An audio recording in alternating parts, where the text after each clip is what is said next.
सुंदर उद्धवचा बंगला, सोन्या चरणी गेलेला बंगला. उद्धवच्या बंगल्याला भेटीचे दार, घेऊन खंडणी थकतो हा फार. उद्धवच्या बंगल्यात काकांची तुतारी, देवाचा बाप तो त्याची स्वारी न्यारी.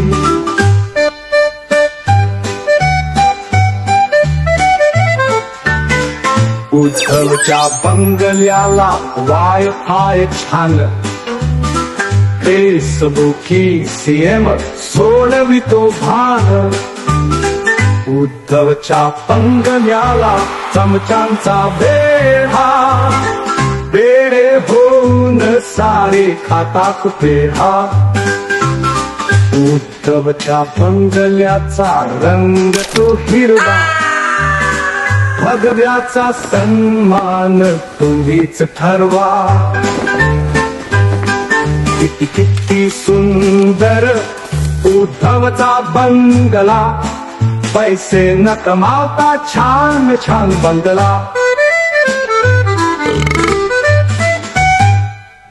कुठलाही कामधंदा नाही, काही व्यवसाय नाही, तरी देखील कोमटरावांनी मातोश्री 2 हा टोलेजंग मदरसा बांधलाय आणि लंडन मध्ये मातोश्री 3 असा नवा मदरसा सुद्धा बांधलेला आहे. कोमटराव इतरांवर टीका टिप्पणी करतात की 50 खोके एकदम ओके. मग कोमटरावांनी मातोश्री 2 हा मदरसा बांधण्यासाठी कोणाकोणाकडून किती किती खोके घेतलेले आहेत हे त्यांनी एकदा जाहीर करावं. कोविड काळातला भ्रष्टाचार, खिचडी वाटपातला भ्रष्टाचार, पत्राचाळीमध्ये भोंगा राऊतानं केलेल्या भ्रष्टाचारातला वाटा, बीएमसीच्या तिजोरीवर मारलेला डल्ला, आमदार, खासदार, नगरसेवक यांच्याकडून सतत काही ना काही घेतलेली रक्कम, उद्योगपतींकडून जमा केलेली खंडणी, जर त्यांनी पैसे दिले नाही तर त्यांच्या घराखाली जिलेटिनने भरलेल्या गाड्या पाठवायच्या, त्यांना धमकीचे पत्र पाठवायचे. कदाचित हे असले धंदे करूनच यांनी इतकी माया जमवलेली आहे. अन्यथा एक साधा फोटोग्राफर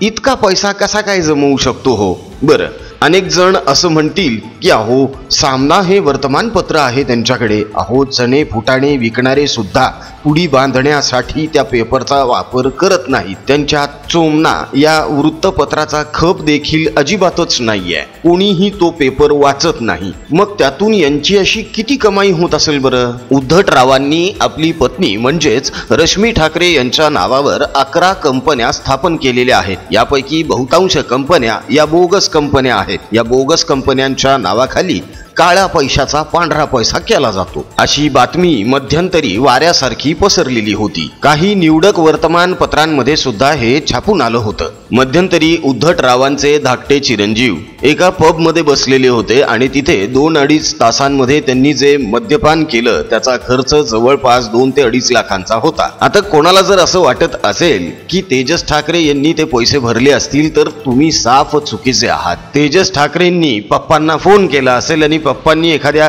गुजराती बिल्डरला किंवा गुजराती व्यापाऱ्याला त्या पब मध्ये पाठवलं असेल आणि आपल्या चिरंजीवांचं बिल भरायला सांगितलं असेल. कारण या पूर्ण ठाकरे परिवाराचे रोजचे कपडे सुद्धा बिल्डरांच्या पैशांवरच 5 स्टार हॉटेलमध्ये धुवायला जातात. अनेकांचं लक्ष मातोश्री 2 या टोलेजंग मदरशाकडेच असतं. मात्र अलिबागचे 11 बंगले विसरून कसं चालेल? आता हे बंगले यांनी कसे बांधले? इतरांवर भ्रष्टाचाराचा आरोप करणारे हे पितापुत्र स्वतः किती भ्रष्ट आहेत हे हळूहळू का होईना जनतेसमोर यायला लागलेलं आहे. भोंगा राऊत, प्रवीण राऊत, सुजित पाटकर या लोकांनी पत्राचाळ, खिचडी घोटाळा असे जे घोटाळे केलेले आहेत, या घोटाळ्यांमध्ये ठाकरे पिता पुत्रांचा सुद्धा हात असण्याची जबर शक्यता आहे. कारण यांच्या आशीर्वादाशिवाय, पाठिंब्याशिवाय यांचीच ही माणसं असली डेअरिंग करणारच नाहीत. अनिल परब यांचं महाबळेश्वरचं रिसॉर्ट पाडण्यात आलं. आता परबांनी सुद्धा ठाकरेंना चिरीमिरी दिलीच असणार ना हो, पण उर्मटरावांचं चिरीमिरीवर भागतं का हा पण खूप मोठा प्रश्न आहे. यांना चिरीमिरी चालत नाही, यांना घबाड लागतं, घबाड. विधानसभेला ज्यांना उमेदवारी हवी आहे, ज्यांना उमेदवारीसाठी अर्ज करायचा आहे, त्यांनी आपल्या अर्जासोबत 10,000चा धनादेश द्यावा असा आदेश शरद पवार यांनी त्यांच्या इच्छुक उमेदवारांना दिलेला आहे. आता शरद पवार 10,000 रुपये म्हणत आहेत, कल्पना करा, उर्मटराव किती हजार मागतील. कोमटराव लाखाच्या खाली गप्पाच करणार नाहीत आणि वरतून कोमटराव म्हणतात की माझ्याकडे काहीच नाही, माझ्याकडे तुम्हाला द्यायला काहीच नाही, माझे हात रिकामे आहेत. आतापर्यंत किमान 1000 वेळा यांनी सांगितलं असेल की माझ्याकडे काहीच नाही. मग हे जर इतके कफल्लक आणि दरिद्री आहेत तर यांच्याकडे इतक्या टोलेजंग इमारती कशा? या उद्धटरावांनी आपल्या पिताश्रींचा पुतळा सुद्धा सरकारी पैशांवर बांधायला लावला. त्यासाठी सुद्धा यांना स्वतःच्या पदरचा 1 रुपया सुद्धा द्यावा वाटला नाही. एरवी हे रडगाणं गात बघा बघा बाळासाहेबांच्या मुलावर कसा अन्याय झालेला आहे असं छाती पिटत बोंबलत असतात. मात्र आपल्या पित्याचा जेव्हा पुतळा बांधायचा होता तेव्हा यांना आपल्या स्वतःच्या खिशातून आपल्या पित्यासाठी 1 रुपया सुद्धा द्यावा वाटला नाही.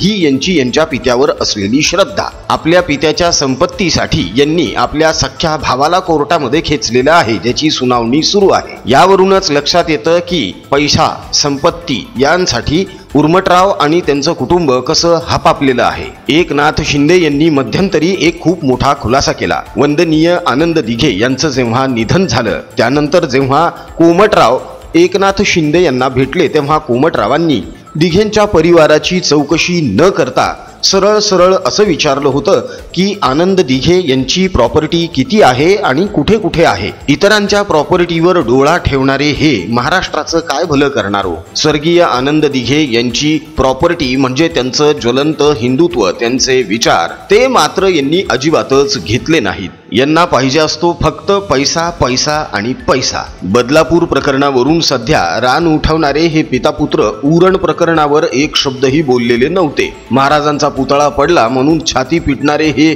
पितापुत्र पालघरला साधूंची हत्या झाली तेव्हा निर्लज्जपणे असं बोलले होते की ही हत्या गैरसमजातून झालेली आहे. बीएमसीची तिजोरी लुटणारे, महाराष्ट्राला ओरबाडून खाणारे लुटारू, दरोडेखोर, डाकू हेच आहेत. नीट आठवा मित्रांनो, 2016ला जेव्हा नरेंद्र मोदी यांनी नोटबंदी केली होती तेव्हा हे ठाकरे पितापुत्र पिसाळले होते आणि तेव्हापासूनच यांनी पंतप्रधान नरेंद्र मोदींविषयी गरळ ओकायला सुरुवात केली आणि थैथयाट सुरू केला. नोटबंदीची जबरदस्त झळ ह्या पितापुत्राला बसलेली आहे, ह्यात वादच नाही, शंकाच नाही. पंतप्रधान नरेंद्र मोदी यांचा द्वेष करण्यामागे आणखी हे एक मोठं कारण आहे. देवेंद्र फडणवीस यांचा द्वेष करण्यामागे देखील हेच कारण आहे. त्याचं कारण असं होतं की 2014 ते 2019 पर्यंत देवेंद्र फडणवीस मुख्यमंत्री होते आणि मुख्यमंत्रीपदी असताना त्यांनी या पितापुत्रांना भ्रष्टाचार करू दिला नाही. त्याचा राग यांच्या मनात अजूनही आहे आणि त्यामुळेच यांना पंतप्रधान नरेंद्र मोदी आणि देवेंद्र फडणवीस यांच्या नावांची कावीळ झालेली आहे. मित्रांनो, हे जर पुन्हा सत्तेत आले तर हे अख्ख्या जगभरामध्ये वेगवेगळ्या ठिकाणी आपले आपले टोलेजंग मदरसे बांधायला सुरुवात करतील. हा सगळा पैसा जनतेचा आहे, जनतेच्या टॅक्सचा आहे. मात्र बेशरमपणे तो लुटण्यासाठी हे पुढे येतात आणि लुटतात. तेव्हा अशा लुटारू, दरोडेखोर, डाकूंना वेळीच ओळखा आणि पूर्ण विचाराअंती मतदान करा. तुम्ही सगळे सुज्ञ आहात. आणखी काय सांगणं मित्रांनो. आजचा व्हिडिओ कसा वाटला हे कमेंटमध्ये कळवायला अजिबात विसरू नका. आमचा कमेंट बॉक्स तुमच्या प्रतिक्रियांसाठी नेहमीच वाट बघत असतो, तेव्हा पटापट कमेंट करायला सुरुवात करा. अजून जर महाप्रपंच या यूट्यूब चॅनलला सबस्क्राईब केलं नसेल तर प्लीज लगेच सबस्क्राईब करा. सोबतच बेल आयकॉन सुद्धा प्रेस करा, म्हणजे आमचे राजकीय विश्लेषणाचे नवनवे व्हिडिओज सगळ्यात अगोदर तुमच्यापर्यंत पोहोचतील. व्हिडिओ आवडला असेल तर व्हिडिओला लाईक करा आणि आपल्या मित्रपरिवारामध्ये जास्तीत जास्त प्रमाणावर शेअर सुद्धा करा. राजकीय बातम्या, राजकीय घडामोडी, राजकीय अपडेट्स रंगतदार पद्धतीने जाणून घेण्यासाठी बघत रहा महाप्रपंच. पुन्हा भेटूया पुढच्या व्हिडिओमध्ये. जय हिंद, जय महाराष्ट्र, वंदे मातरम, जय शिवराय, जय शंभूराजे, जय भवानी, भारत माता की जय, जय श्रीराम.